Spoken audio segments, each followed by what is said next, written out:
I'm sure you've heard of the term thalassophobia before. It's gained quite a bit of traction here on the internet in the last few years, and for good reason. You see, a phobia is usually used to describe a fear that is irrational or exaggerated in nature. But I can assure you, there is absolutely nothing irrational or wrong with fearing the sea. It is, quite literally, an abyss, a vast, endlessly deep, impossibly dark, and hostile place. The pressure, lack of light, and many other hostile conditions make it a recipe for a place you shouldn't want to be. And yet thousands of people go diving every year, and thousands of people take cruises. That's not even mentioning the people whose literal job it is to venture deep underwater in submarines for research or militaristic defense. Anyway, the two incidents I'm about to share are something I've kept to myself for far too long now. But you'll soon understand that I can't exactly say these things to friends, family, or even a therapist for that matter, lest I want to be labeled as deranged. I guess it all starts back when I was in elementary school. Couldn't have been past 4th grade if I recall correctly.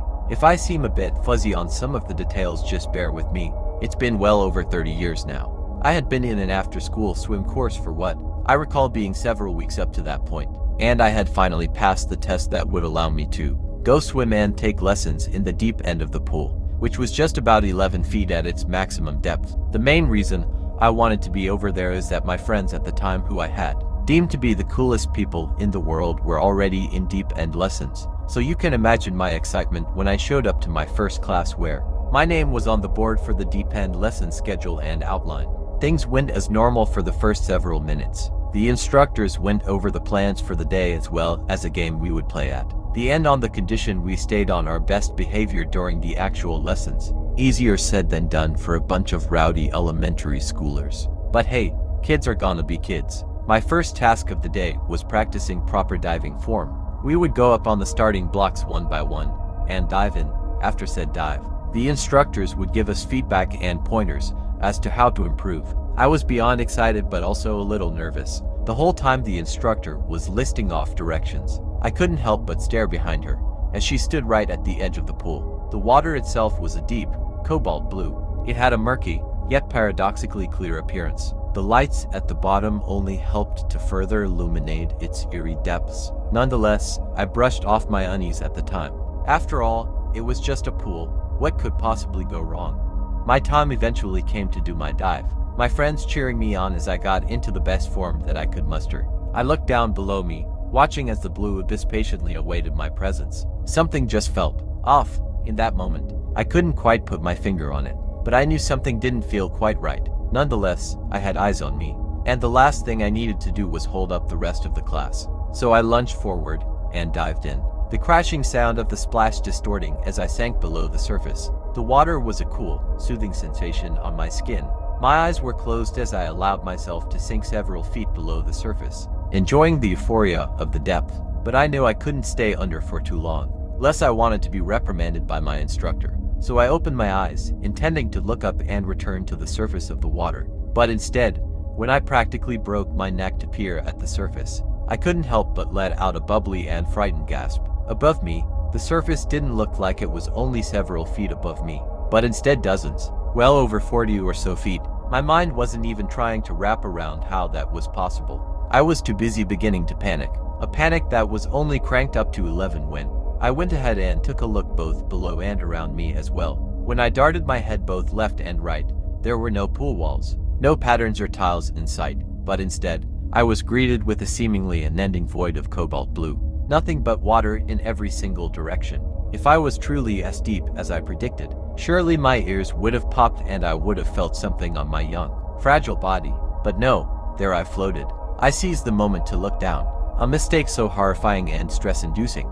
I'm pretty sure it ended up costing me a few years of my lifespan. Below me, I couldn't tell if the water dropped down hundreds, thousands, or tens of thousands of feet deep. All I could really see was the blue slowly descending further and further down, all the way until it became pitch black, a tried and true abyss. And there I was, suspended right in the middle of it. The time that passed was only a matter of several seconds, but those seconds felt more like minutes in the silent depths. I quickly turned my attention back up to the surface and began to desperately kick my way up to it. Bubbles emerged and almost clouded my vision as I let out futile screams for help, begging to whatever God would listen that I would escape the waking nightmare. I had just found myself in. Every kick and every stroke was me holding on for dear life. The worst part about it, I could only barely hear my own cries for my mother. The surface itself almost didn't seem to get any closer, but my inevitable drowning surely did. My lungs began to burn and I could feel myself beginning to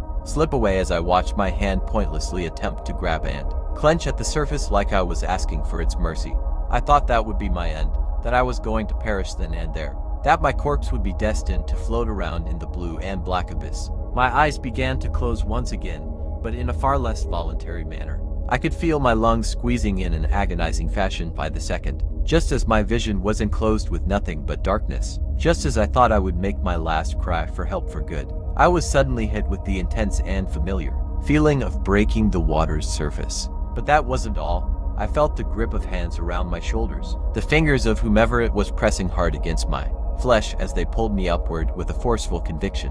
When my eyes reopened, I looked up and saw a sight that both relieved and deeply confused me simultaneously. It was the ceiling of the indoor pool I was just in less than a couple of minutes ago. A stern feminine voice emerged, blaring its way into my clogged ears as I began to cough up and spit out water. That was foolish, and could have ended a lot worse. You shouldn't be staying under that long after a dive. You're sitting out for the rest of the day. The voice was that of my swimming instructor. I absent-mindedly listened to what she said as I pressed my hands against the pool room floor, the solid tile beneath my hands delivering a euphoric relief I didn't think was possible. "Did you hear me, Jackson?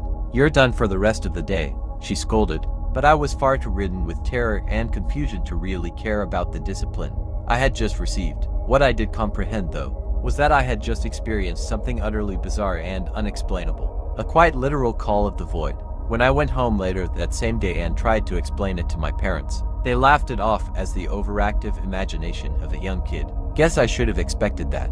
I learned it from it though, which is why I've told no one else since. Not until now anyway. I can't necessarily blame my parents for being skeptical, or anyone else for that matter. After all, I was in disbelief about it myself despite being the one who experienced it. The days following the event were the hardest. I quit the swimming class immediately, much to the dismay of my parents and friends. On top of that, I went out of my way to avoid any significantly sized bodies of water. Not that I lived near many, but pools, lakes, and rivers were a no-go for me if I did cross paths with them. And as far as bathing went, I stuck to only showers. No baths. It stayed that way for quite some time. I had tried my best to bury the memory down as deep into the recesses of my mind as it could possibly go. Yet here I am, telling you all about it now. Clearly didn't work. Besides my newfound fear of any water deeper than several inches, my life had turned out to be relatively normal. I finished elementary and moved on to middle school. I made friends, went on trips, got into trouble, and had a typical experience for the first couple of years of my teenage life. Things were going pretty swell, and I had come close to completely moving on from the experience. That is until the second incident occurred. You see, not long after finishing the 8th grade, my grandmother passed away. It hit me pretty hard. I only had fond memories of her, and she cherished me as her grandson. She was a loving, kind, and respectable woman. Part of me was happy she would finally get to be with my grandfather again, as I could tell it affected her quite a bit when he died a few years prior. Both of them were more than positive role models in my early life. She had always been great at maintaining a positive and upbeat demeanor, but every now and then she would let herself slip up, which was more than understandable. He was always a great husband to her from what my mom had told me, and a caring father as well. About a week after her death, my group of friends at the time invited me over for a pool party at their house. Shockingly, I didn't really hesitate to accept. I thought the social interaction would help. Better to have some fun and get my mind off things while I grieve. The first incident had mostly been pushed deeper into my psyche, although I still felt anxious whenever I saw pictures or videos that depicted deep water. I just stopped trying to find any rational explanations for what happened. You see, my friend was very much into swimming, and his parents were more than well off, which always made me question why he hadn't gone to private school. The pool they owned was a little over 9 feet on the deepest end, which allowed them to install a diving board. It was also well maintained and appeared better than most public pools, with a sapphire blue color in the water that was almost euphoric to look at. I arrived at the party. A slight tingling feeling had arisen in my stomach once. I had the pool in my direct line of sight, but once I had begun to talk and shoot the shit with my friends, it quickly subsided. Of course, for a while. I hadn't actually entered the pool but rather kept on the pavement a few feet away with my cup of punch in hand, talking amongst my peers at the time. But it wasn't until my longtime crush at the time, Jennifer, had started to tease me about my hesitance had I truly considered getting in. After all that time had passed, the thing that finally got me was peer pressure. "Come on, Jackson. You're gonna turn to dust if you just keep standing around up there," she playfully taunted. Looking up at me with an expression of both intrigue and subtle mischief, I smiled, trying to play it cool. An attempt that didn't last long. After a few of my other friends began to playfully chant, joining Jennifer in her light mocking. "Jump in, Jackson. Jump in, Jackson. Jump in, Jackson," they echoed. And so, I walked over to one of the tables, set my cup down, turned, and then without allowing myself to hesitate further, I made a sprinting jump and cannonballed right in. It had been so long since the feeling of being submerged had made itself known to me, but the lukewarm water had felt more than comforting, a refreshing change of environment from the hot and humid weather I had been subjected to throughout that day. Of course, when cannonballing in, I had closed my eyes before jumping off the edge of the pavement and into the pool. I had kept them closed for just a couple of seconds after I had broken through the surface of the water, just as I had last time. I felt myself sink a few feet. I figured I would just make my way back up to the surface as soon as possible. After all, I hadn't forgotten how to swim in the years since the first incident. But when I opened my eyes, my heart sank right into my stomach, which itself began to churn. Looking down, I saw nothing but water. No tile, concrete, or any sort of floor by any means. Just a black abyss that I so happened to be floating above. I immediately shrieked like a frightened child, which I guess I technically was, but I floated there, realizing I had awakened a nightmare I thought I had left far behind me. I frantically looked up, seeing that like last time, I seemed to be submerged around 40 feet underneath the surface, and despite my heightened mental state, I wasted no time before beginning to swim toward it, hoping I would fare much better than previously. But not even a few seconds had passed before something stopped me right in the middle of my frantic attempt at an escape, a sight that had puzzled both my brain and my eyes. To both the right and left side of me, I saw what looked to be a tall and broad pattern of grayish squares, a pattern that continued around me in a full 360 degrees. Each section of this wall appeared to be over 100 feet away from me, and as my eyes ever so slightly adjusted to the conditions, I could just barely see it more clearly. I took a quick look down, one that would help cost me precious time.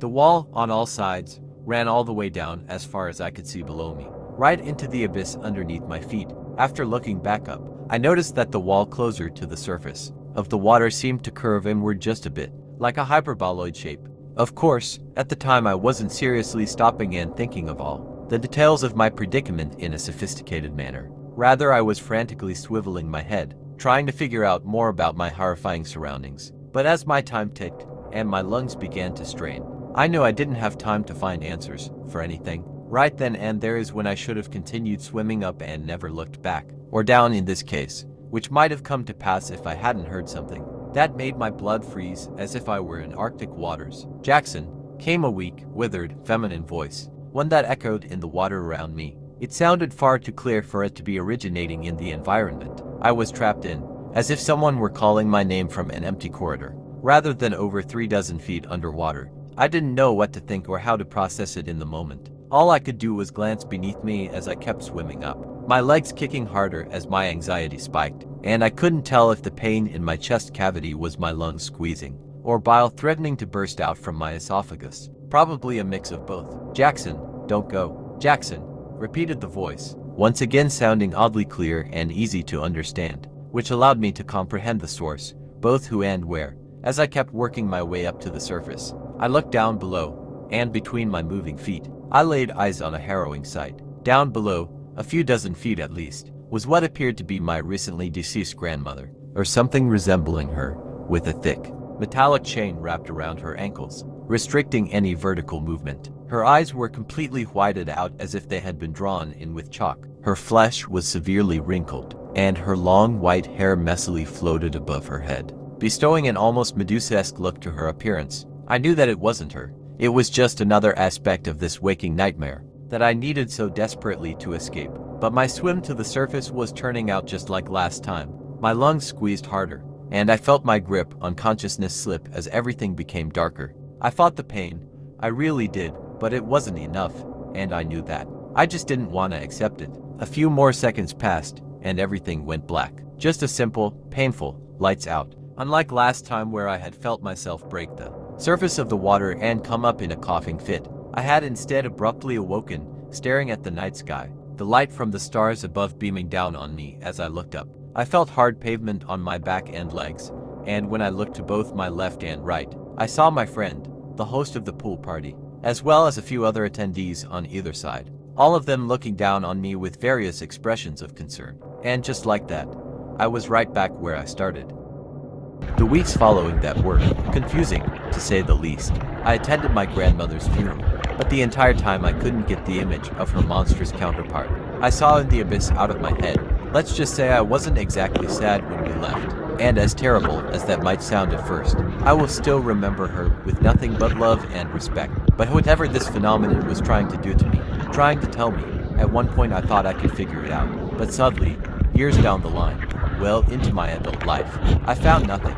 No answers. No solid evidence that what I'm experiencing isn't isolated. I went through book after book, website after website, and sure, maybe it's not the deepest research you can possibly do, I get that. But what I don't get is, if it was only me that this was happening to, why?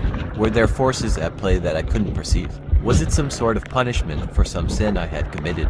I knew that after the second time around, it was me. Specifically me, not the pool, not the water, but me. I wasn't one to believe in curses, but after that, I definitely opened my mind to the idea. But why had it started happening so suddenly? What switch had been flipped that made me suffer through it every time I submerged myself in water? After all, I had been swimming for months before that first incident. It just feels so frustrating, so hopeless, not being able to find any answers or solutions. Hell, even just being able to find one other person who has the same problem would bring me some sense of reassurance. But no, nothing.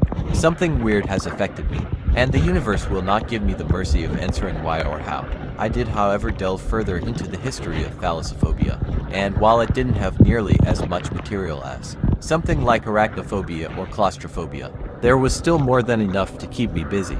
I went through what you'd expect, old reports and transcripted logs from sailors and ship crews, ocean myths such as Moby Dick or the Kraken.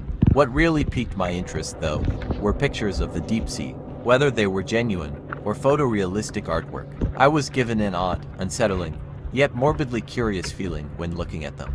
I pulled up several deep water photos, and each time it was just like staring right into abyss, and it's staring right back. You'd think that after my experiences, the last thing I'd ever want to see is an image like that, but I couldn't help but feel like it was almost trying to say something to me. It referring to the unknowable depths. Was I going crazy? Maybe. I wasn't really sure to think of such contradictory behavior. Some days my terror took precedence over my curiosity, and other days it was vice versa. They say that space is the final frontier, but I beg to differ. Is it bigger? Sure.